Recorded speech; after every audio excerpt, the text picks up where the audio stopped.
Saludamos al padre Benjamín Clarión Domene, director de Cumbres Querétaro. Padre, pues habemus papam. Habemus Papa, y estamos muy contentos después de escuchar las palabras del Papa León XIV y muy gratamente sorprendidos, y una vez más se confirma que los que entran al cónclave siendo papas salen como cardenales. Pues sí. Porque no estaba en ninguna quiniela. Oiga, padre, y bueno, aquí una de las cosas importantes es esta impresión que ha dado el Papa León XIV al mundo, como lo escuchábamos en voz de nuestra compañera Patricia Alvarado, que está justamente allá en San Pedro, en la plaza, cuando nos dice, pues es que se ve un Papa muy amable, se ve un Papa muy cálido, ha hablado en español, pero también este discurso donde habla de tender puentes, de que la iglesia tiene que ser abierta como la plaza de San Pedro. Así es, creo que ha sido un mensaje muy bello donde empezó hablando el nuevo Papa sobre la importancia de la paz. Me llama la atención, sobre todo como dijo, esa paz desarmante y sin armas. Y recordar que Dios quiere y nos ama a todos, y la certeza de que por eso y por la victoria de Cristo sobre la muerte, el mal no va a prevalecer. Sí. Y creo que nos recordó de una manera muy importante, se insistió mucho en el tema de la paz, y también me gusta mucho que haya recordado en 2 ocasiones al Papa Francisco, sí, para agradecerle por su pontificado y pedirle que siguiera bendiciendo a la Iglesia de Roma desde el cielo. No hay duda, padre, que va a continuar la línea del Papa Francisco, el Papa León XIV. Seguramente sí, pues ha dicho algunos de los puntos fundamentales de lo que hizo el Papa Francisco es pues el tema de la sinodalidad, el caminar todos juntos, el poner el énfasis en la dimensión misionera de la Iglesia, y pues no podemos olvidar que el Papa León XIV pues fue misionero como agustino en el Perú. Entonces, pues es algo que él tiene muy dentro. El Papa Francisco insistía mucho en los brazos abiertos a todos, el tender puentes y no construir muros, y en el diálogo como la manera mejor para resolver los conflictos. Y todos estos temas los tocó el nuevo Papa en su discurso inaugural. Yo creo que es sumamente emocionante ver esta continuidad y también atender a estas pues a las cosas originales que el nuevo Romano Pontífice va a aportar a la Iglesia, como lo ha hecho cada uno de los papas en su momento. Padre, ¿de qué manera se puede resumir el cambio que ha vivido la Iglesia Católica y sobre todo el pontificado de la mitad, digamos, los últimos 20 años del siglo pasado hasta parte que llevamos este primer cuarto de siglo del siglo XXI? Pues mira, yo creo que todo el trabajo que empezó con el Concilio Vaticano II en los años 60, que lo convocó Juan XXIII y lo llevó a buen término el Papa Pablo VI, le abrieron las puertas, abrieron las ventanas para que pudiera entrar aire fresco y que la Iglesia pudiera entrar en diálogo con la modernidad, con el mundo, enriquecer, aportar. Juan Pablo I pues fue muy poquito tiempo, 33 días, pero luego llegó Juan Pablo II, que tanto quiso a nuestro país y que realmente pues llevó a la Iglesia a todo el mundo, al ser el Papa peregrino que llegó a todas partes. Luego Papa Benedicto pues construyó sobre lo que Juan Pablo II había dejado, atendió problemas muy serios como el tema de los abusos, de la transparencia, y al mismo tiempo con una doctrina muy clara. Y luego Francisco creo que llevó esos cimientos que pusieron los anteriores, empezó a construir esa Iglesia en salida abierta a todos, donde todos son bienvenidos, donde todos pueden encontrarse con Cristo y donde sobre todo pues todos tenemos algo que aportar. No somos simplemente beneficiarios de lo que hacen el Papa, los obispos, los sacerdotes, claro, sino que todo mundo tiene algo que contribuir para la edificación de la Iglesia. Padre, parece que el Papa León XIV seguirá por esa dirección. Estamos hablando, padre, del primer Papa estadounidense. Quiero preguntarle qué lectura le da usted a esto y cómo podría pues abonar también, ¿no?, al propio beneficio de la Iglesia Católica y a las posibles problemáticas que actualmente enfrenta. Y déjame agregar nada más a tu pregunta, Vero, sobre también los jóvenes, porque no veo que haya hablado justamente de las juventudes, ¿no? Sí, mira, yo creo que las familias son muy malas cuando son muy largas. Entonces no se pueden tocar todos los temas. Sí. Tampoco habló de la ecología y del derecho canónico y de otras cosas, aunque él es doctor en derecho canónico. Sí. Hubo temas que no iba a afrontar. Respondo primero a lo segundo. Los jóvenes estaban en la plaza y estaban entusiasmados y estaban gritando y él estaba saludándolos. Y yo creo que más que los gestos son igual de importantes que las palabras. Entonces, yo creo que nos irá sorprendiendo en los próximos días, que tendremos oportunidad de conocer su estilo, su modo de actuar, y nos va a dar muchas sorpresas muy gratas a los que son jóvenes y a los que seguimos creyendo que lo somos, aunque ya los datos numéricos ya no digan lo mismo. Pero, y respecto a la relación con Estados Unidos, Sí. a ver, yo creo que pues será un elemento de diálogo con ese gran país, pero al mismo tiempo no olvidemos, es un obispo que tiene una vasta experiencia en América Latina. Ujú. De hecho, pues fue muy bello que habló en español y no habló en inglés, Claro. pero Sí. habló en español en el discurso. Tiene un gran cariño a toda la América Latina y por eso creo que puede haber una gran afinidad también con el legado del Papa Francisco. Al mismo tiempo, pues tiene también su experiencia europea de haber estudiado en Roma y de haber trabajado con Francisco en el dicasterio que nombra a todos los obispos del mundo. Entonces, Sí. creo que es un hombre muy muy completo y al mismo tiempo interesante, que citó a San Agustín. Él es agustino y San Agustín es sin duda ninguna una de las mentes más brillantes que ha tenido la Iglesia, y también creo que nos va a sorprender con su magisterio y sus enseñanzas. Él dijo algo muy bello, dijo: yo con ustedes soy cristiano y caminamos juntos, y es para correcto. ustedes soy obispo, estoy a su servicio. Eso creo que es una frase de San Agustín, de un discurso de San Agustín, pero me parece una cosa muy bella que haya querido recordarnos eso, de que está para servir al pueblo de Dios. Padre, ¿qué significado tiene que el nuevo Papa, León XIV, sea otra vez un hombre no europeo, aunque tenga raíces allá, que sea de nacionalidad estadounidense, pero también con profundos lazos latinoamericanos? ¿Se puede considerar un padre latinoamericano, como lo fue Francisco en su momento? Aunque haya nacido en Estados Aunque haya Unidos, nacido allá. entiendo que tiene también la nacionalidad peruana. Sí. Entonces, pues es el primer papa peruano, si tú quieres verlo de manera estricta, además de americano. Pero yo creo que tenemos que entender que la Iglesia es católica, es decir, es universal, no es propiedad de Europa, sino que cada continente tiene mucho que aportar. Y pues lo lógico es que conforme va creciendo la Iglesia y va estando presente y hay cardenales de más países, pues es muy lógico que se vaya dando, que se elige como sucesor de Pedro a personas de diferentes nacionalidades, y no tanto como existía antes de Juan Pablo II, que llevaba muchos años siendo siempre italiano, ¿no? Padre, lo que hemos visto, por ejemplo, es el tema de los papas que han estado viajando muchísimo, y en este caso el Papa León, pues con tanto que ha conocido al mundo, con tanta experiencia que tiene, ¿considera usted que podría también ser un papa viajero?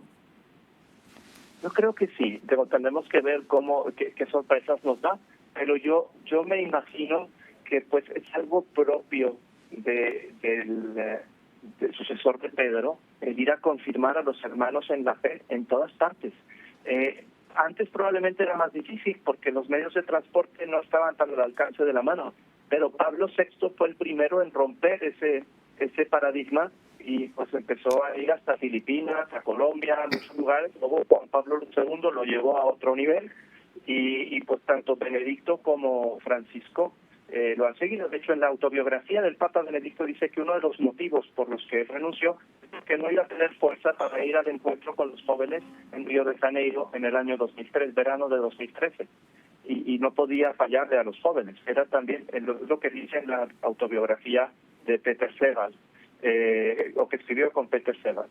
Entonces, creo que sí podemos esperar que vaya a ser un papa que continúe con esa tendencia de salir al encuentro de las naciones, de los pueblos, como lo han hecho sus sucesores, especialmente desde Pablo VI.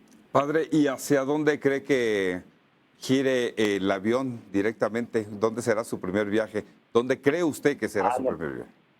Híjole, pues mira, para mí, la verdad, eso de adivinar el futuro no se me da mucho, pero yo me quiero imaginar que uno de los primeros lugares pues serán los países donde él ha trabajado. Francisco no lo hizo, Francisco nunca regresó a Argentina, pero por ejemplo Juan Pablo II, su primer viaje fue a México y el segundo fue a Polonia.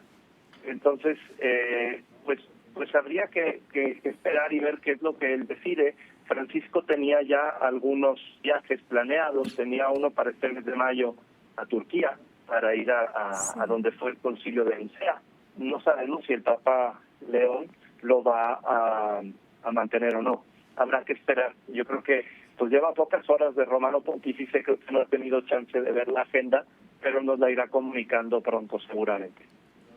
Pues va a estar muy emocionante, ¿no? Saber justamente dónde va a ser su primera visita. Aquí en México también, pues lo vamos a estar esperando. Seguramente va a ir a la Basílica de Guadalupe, se va a reunir con la curia y vamos a estar pues muy emocionados porque sabemos que nuestro país es sumamente católico y vemos un legado tan importante que dejó desde el Papa Juan Pablo II, después por Benedicto y el Papa Francisco, y ahora con el Papa León XIV seguramente ya lo estaremos haciendo mexicano también. Pero me parece muy interesante este relato, este recuento que nos hizo el padre Benjamín Clarion de cómo la Iglesia Católica desde la segunda mitad del siglo pasado ha venido transitando en este periodo de la historia, padre, en el que los cambios han sido profundos y vertiginosos y la Iglesia pues se tiene que poner pues a la par, ¿no? Y va también pues navegando en el tiempo, los tiempos de bonanza y en los tiempos de tempestad, y va navegando y va siendo también un punto de referencia importante para pues recordar el compromiso de la paz, el diálogo, la cultura. Me llama la atención el nombre de Papa León. León XIII, su predecesor, que le tocó el cambio del siglo XIX al siglo XX, fue el primer papa que escribió las encíclicas sociales. Le empezó con la doctrina social de la Iglesia, la Rerum Novarum, que hablaba sobre la situación de los obreros, de la propiedad privada, del cuidado, de los salarios dignos, justos, etcétera. Fue un papa muy valiente en su momento y probablemente quieran seguir también siendo ese punto de referencia para entrar en diálogo con el mundo, para entrar en diálogo y cuidar el bien integral de todas las personas. Y interesantísimo también que mencionó varias veces que estamos en las manos de Dios, que si somos fieles a Cristo no podemos tener miedo, tenemos que proclamar el Evangelio y todos tenemos que ser misioneros. Esa invitación a caminar juntos en medio de las tempestades de la historia, creo que a todos nos tiene que animar mucho y también rezar mucho por él. No es nada fácil la misión que le ha sido encomendada, y pues también que el Espíritu Santo le inspire pronto venir a México, porque nos encantaría seguramente recibirlo. Sí, por supuesto, por supuesto. Y este mensaje de paz, de unión, de diálogo, que me parece fueron los tres conceptos más importantes del discurso del Papa León XIV, me hace pensar en la idea de una iglesia abierta no solamente al diálogo, sino a escuchar a la feligresía, que así como ya nos relató, padre, estos cambios en los últimos 40, 50 años de la iglesia, la feligresía ha venido también evolucionando y ya no es la misma de aquel entonces. Mira, precisamente ese es el concepto que el Papa León mencionó de la Iglesia sinodal. Sinodal quiere decir que todos caminamos juntos. La Iglesia, ya lo decía el Concilio Vaticano II, no es el Papa, los obispos y los curas. La Iglesia somos todos los bautizados y todos tenemos algo que aportar.